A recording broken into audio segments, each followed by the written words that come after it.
Hi, Iris. Hi, Amy. It is so nice to be with you here today.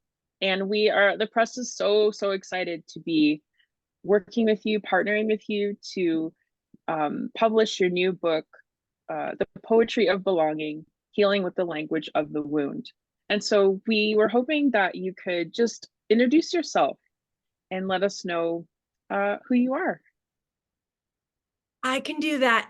Thank you, Amy. I have just loved working with the press as well, and I'm so grateful and I'm so happy to be here talking with you. And I am Iris J. Gildea, and who am I?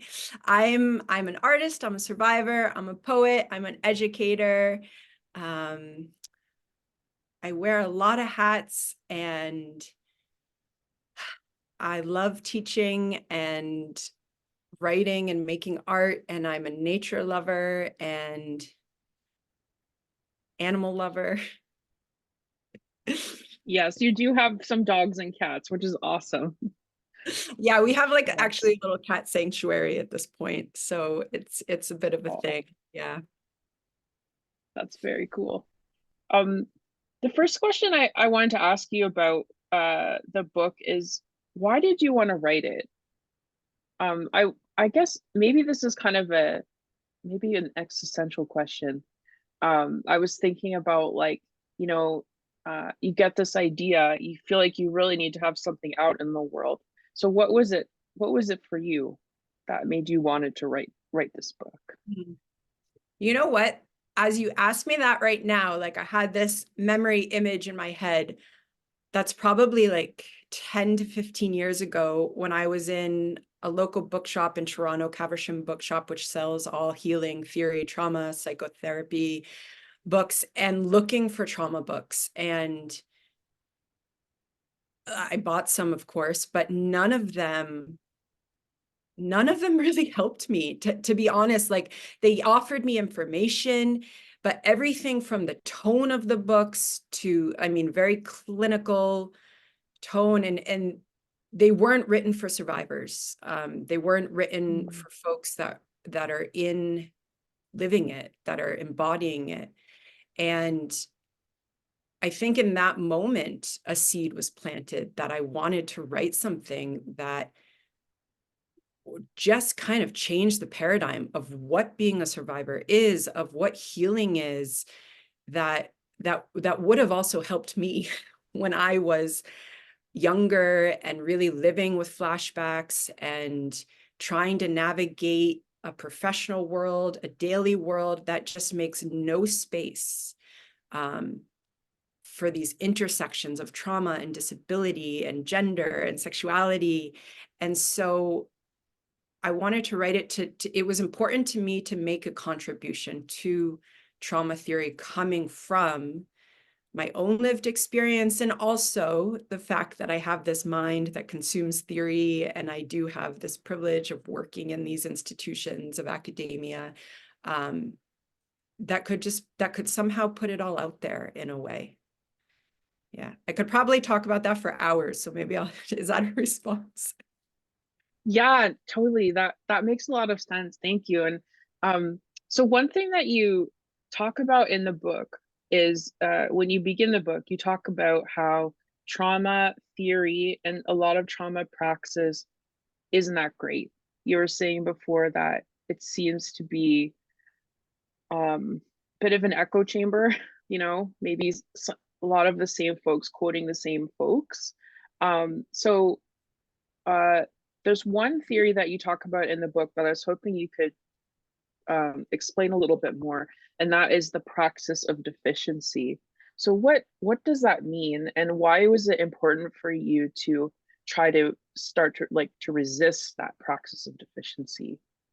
Yeah, thank you, because it's a really big question and it's really important. And it's also why I wanted to write this book. Um, as simply as I can put it, I think the praxis of deficiency is the very structure that most psychotherapeutic theory has been created around, whether it's coming from psychiatry and or psychotherapy programs. And it begins by looking at the ways that survivors and folks living on a whole spectrum of mental health and wellness struggles, that we are deficient, that there's this idea of normal and healthy and functioning in the way that we're supposed to, and that if we're not there, then we're deficient. And the whole purpose is to get back up there, even if we never were there. And then when we unpack that more, we see that this idea of normal and wellness, well, the history of that is that it came from theory that was written by, without question, white, upper class, European descent men in what is a colonial, patriarchal, ableist framework, because that was the tradition of knowledge making that came out of the Enlightenment, that created psychiatry, that created all of our different disciplines. And so when we unpack that, we see that, well, why is that normal? Why is that what wellness is? And if these theories of what trauma is and what trauma isn't and what wellness is haven't been created by survivors, by people living and breathing and living every day in our own embodied, complex, intersecting, messy identities, I mean, that idea of normal has nothing to do with me. It doesn't have to do with the type of person that grew up in the environment I grew up in. It doesn't, and I think it also extends far beyond just trauma theory into what is success? What are we aspiring to do as human beings? I think it's everywhere. But the thing is, if we start with that idea of we're supposed to be there, and there has nothing to do with the intersection of class, race, gender, ability, religion, spirituality, all of these different, then what are we doing? And I think opening up different ways to just think about what healing is that isn't coming from a praxis of deficiency, that alone changes paradigms. And that is also why I wanted to write the book. And I'll stop. Lovely. I could go into heavy theory mode when I start talking about the praxis of deficiency. Yes. Well, thank you so much. I feel like that really explains it so well.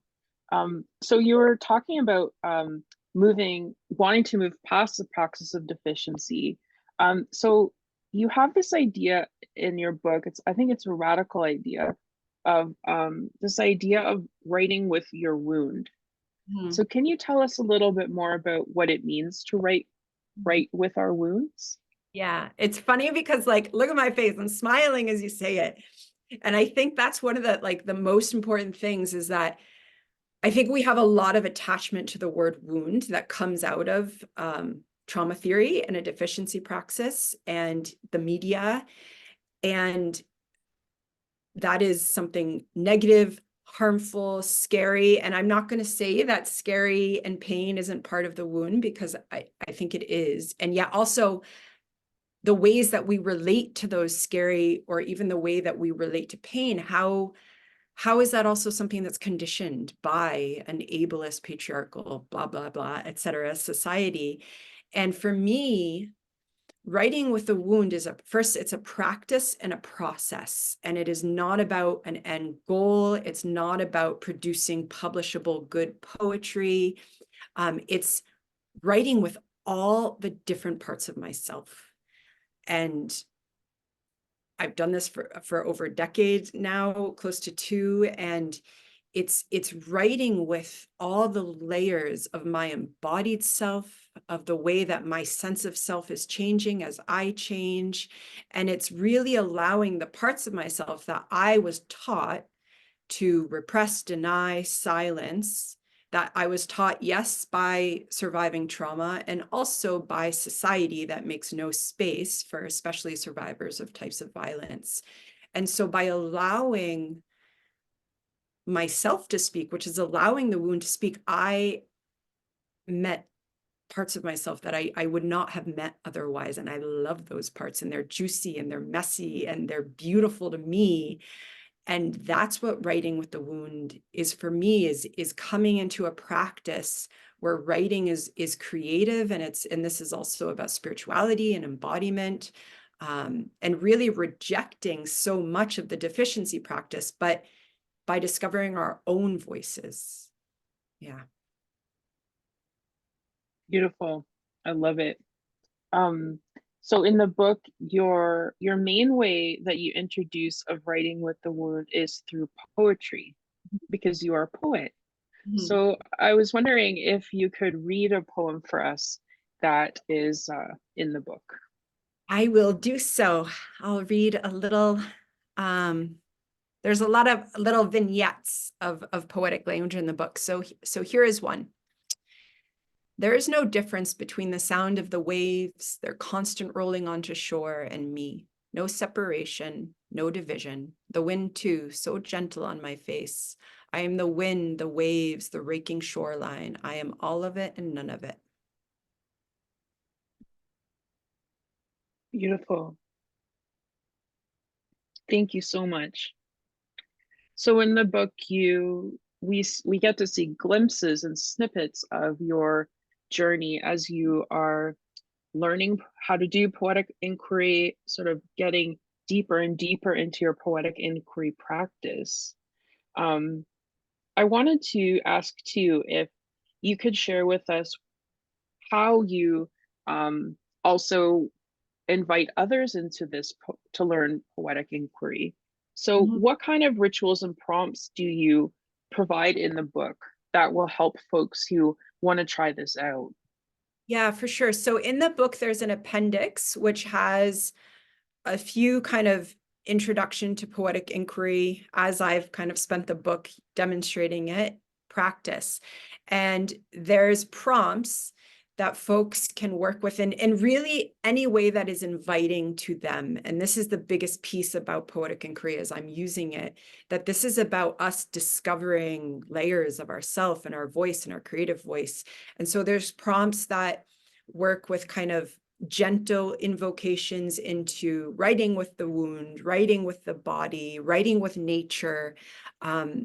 Nature and earth-based spirituality is a big part of my own practice in healing, and it's also a big part of this book, and especially in the last chapter.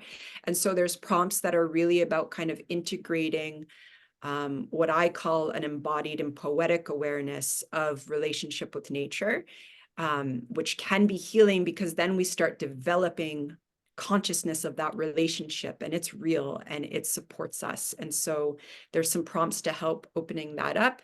And then there's also so many incredible rituals that we can work with that bring our writing into this liminal realm that can invite healing and growth. And so there's kind of descriptions of rituals like that, like burning. There can be burning of pieces that we've written, burning of letters to folks that we've come across in our difficult paths, or just former versions of ourself, and the way that, and then we can work with the ashes of the paper. We can bury that.